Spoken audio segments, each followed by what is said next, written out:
आज का ये वीडियो बहुत ही इम्पॉर्टेंट है क्योंकि हमेशा हम एक जनरल मिस्टेक करते हैं जिसके वजह से हम लोग अपने पीसी से कंप्लीट पावर निकाल नहीं पाते और इस छोटे से मिस्टेक के वजह से हम लोगों को अक्सर BSODs देखने पड़ते हैं हमारे पीसीज या कंप्यूटर में।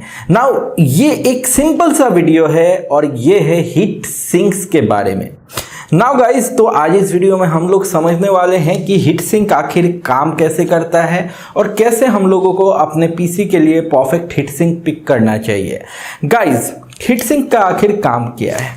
तो इसके लिए मैं लेता हूं एक मदरबोर्ड और आपको पहले बताता हूं, क्योंकि बहुत लोगों में से आप लोगों में से बहुत लोगों ने एक्चुअली पीसी के अंदर इस सेक्शन को देखा नहीं होगा और आप लोग असेंबल करके ले आते होंगे।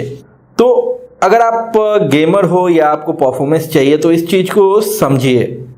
ये है प्रोसेसर, ठीक है, और यहाँ पे ये है नॉर्मल हीट सिंक जो कि नॉर्मली हम लोगों को प्रोसेसर के साथ इन द बॉक्स मिल जाता है, पीसी चलाने के लिए सफिशिएंट होता है। ये बैठ जाता है ऐसे प्रोसेसर के ऊपर, ठीक है।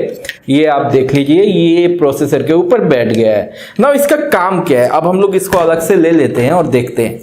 तो इसका काम ये है कि प्रोसेसर के इस सेक्शन से जहां पे ये टच होता है हीट को निकाल देना, और यहां पे फैन इसमें लगा हुआ है जो कि आप देख सकते हो, जो हवा ब्लो करता है, और ये होते हैं फिन्स। इसको आप देख लीजिए, ये होते हैं फिन्स। इनके बीच से जब हवा जाता है तो टेम्परेचर को अपने साथ लेके जाता है, जिसके वजह से आपका प्रोसेसर जलता नहीं है और नॉर्मली रन करता है और आपको थोड़ा बहुत स्पीड मिलता है। वरना प्रोसेसर अपने आप को प्रोटेक्ट करने के लिए खुद ही पीसी को स्लो डाउन कर देगा, तो उससे आपको परफॉर्मेंस में एक गिराव देखने को मिलेगा, बहुत बड़ा एक गिराव देखने को मिलेगा। तो इसलिए हम लोग अपने पीसीज में हीट सिंक यूज करते हैं। नाउ यहाँ पे अलग अलग टाइप के हीट सिंक्स होते हैं। ये तो हो गया जनरल हीट सिंक, इसमें भी बहुत अलग अलग तरीके के हीट सिंक्स होते हैं। अगर आपको मैं एक सेकंड ये खोल के दिखाता हूँ। ये बस एक एल्युमिनियम का ब्लॉक है और इसमें धूल पड़ा हुआ है क्योंकि ये यूज्ड है। तो यही काम करता है हीट को आपके प्रोसेसर से हटाने का, और उसके बाद ये फैन हवा ब्लो करता है जो कि हीट को आपके एम्बियंट या कैबिनेट के हवा के साथ मिक्स कर देता है और इसके वजह से आपका सीपीयू टेम्परेचर ड्रॉप होता है। नाउ गाइज, इस हीट सिंक को तो आपने देख ही लिया, खैर इसको साइड में रखते हैं। अब इसमें एक और टेक्नोलॉजी आता है जो कि थोड़ा महंगा पड़ता है, जिसको मैं प्रेफर करता हूं अक्सर मीडिया क्रिएटर्स जो अफोर्डेबल रेंज में चाहते हैं वो यूज करता है। अगर मैं कहता हूं तो यहाँ पे बहुत लोग नाराज हो जाएंगे, लेकिन वेपर चैम्बर, और इसमें होता है लिक्विड कूलिंग टेक्नोलॉजी जो आपने अपने स्मार्टफोन्स वगैरह में देखा है। लिक्विड कूलिंग में क्यों कह रहा हूं, इसको मैं वाटर कूलिंग के साथ मिक्स नहीं कर रहा। लिक्विड कूलिंग में इसलिए कह रहा हूं क्योंकि आपके स्मार्टफोन, अगर आप गेमिंग स्मार्टफोन खरीदते हो, उसमें भी लिक्विड कूलिंग टेक्नोलॉजी होता है जो कि सेम होता है। यहाँ पे एक लिक्विड होता है एक कॉपर ट्यूबिंग के अंदर, जो आप अभी इस इमेज में देख सकते हो, और वो इवेपोरेट होता है हीट को लेके, और उसके बाद वो ऊपर पहुंचता है। ऊपर के सेक्शन जहां पे फिन्स लगे हुए हैं वहां पे वो हीट को छोड़ देता है फिन्स के तरफ, जो कि एल्युमिनियम फिन्स हैं, और वो एल्युमिनियम फिन्स के थ्रू हवा ब्लो करने पे वो हीट अगेन प्रोसेसर से दूर चला जाता है। नाउ ये इससे बेटर होता है क्योंकि कॉपर बहुत ही बढ़िया एक कंडक्टर है हीट का, इसलिए ज़्यादा हीट वो मूव कर सकता है। साथ ही साथ उसमें लिक्विड भी यूज़ किया जाता है जो कि बहुत जल्दी आपके प्रोसेसर से हीट को मूव कर देता है प्रोसेसर से दूर, जिसके वजह से आपको परफॉर्मेंस में गेन देखने को मिलता है। नाउ यहाँ पे एक और प्रॉब्लम गाइज आपको फेस करना पड़ता है इस टेक्नोलॉजी के साथ कि भैया आपका जो कैबिनेट है वो क्लोज्ड है और उसके अंदर ही वो हीट घूम रहा है, और उसके वजह से कैबिनेट के अंदर का भी टेम्परेचर राइज हो रहा है, और उसके वजह से अगेन आपको ड्रॉपिंग देखने को मिलता है परफॉर्मेंस में। अगर आप टर्बो बूस्ट कर रहे हो अपने प्रोसेसर को, या अगर आप ओवरक्लॉक कर रहे हो अपने प्रोसेसर को, तो इससे काम नहीं चलता। इससे बहुत ज़्यादा हीट आपको प्रोसेसर से दूर करना पड़ता है।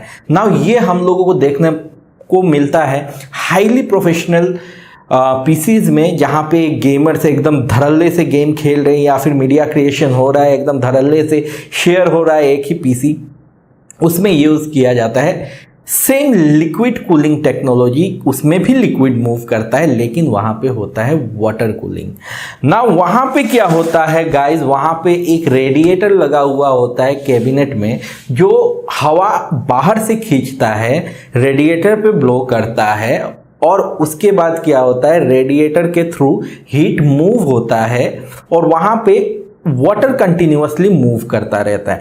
नाउ गाइज, अगर आपको लिक्विड कूलिंग और वाटर कूलिंग दोनों ही सेम लगता है तो बिल्कुल सेम ही है, दोनों टेक्नोलॉजी सेम ही है।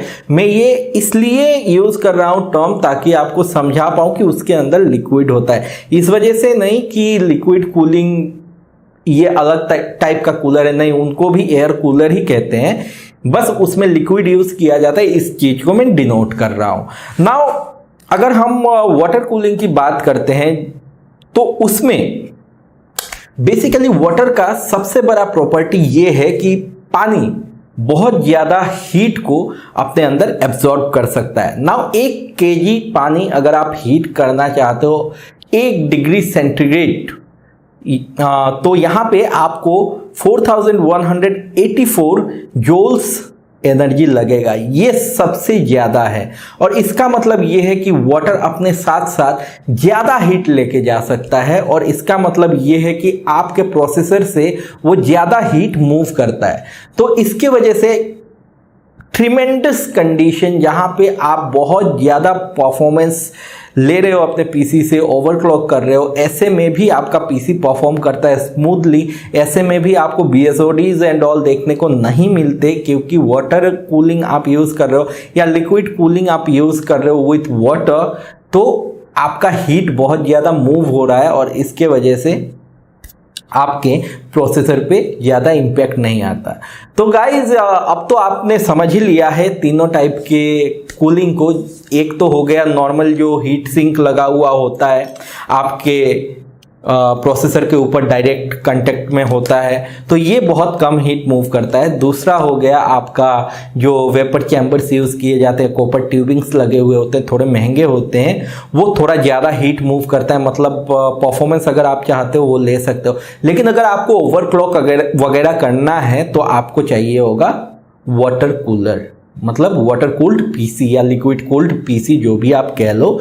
तो ऐसे में ये हो गया एक हीट सिंक का काम।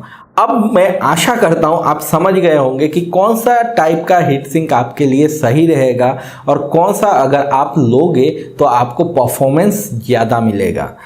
अगर आपने आज कुछ सीखा है इस वीडियो से तो लाइक कर देना इस वीडियो को और शेयर कर देना अपने दोस्तों के साथ, ताकि वो भी सीख पाए। और अगर आपको पसंद आया ये वीडियो और ऐसे ही वीडियोस आप देखना चाहते हो तो सब्सक्राइब करके बेल आइकन को प्रेस कर देना, ताकि मेरे नए वीडियोस का नोटिफिकेशन आपको सबसे पहले मिल जाए। तो मिलता हूँ आप सभी के साथ फिर से कल सुबह 7 बजे इसी चैनल पर। Take care of yourself, stay healthy, stay blessed, have a great day ahead, bye bye and see या।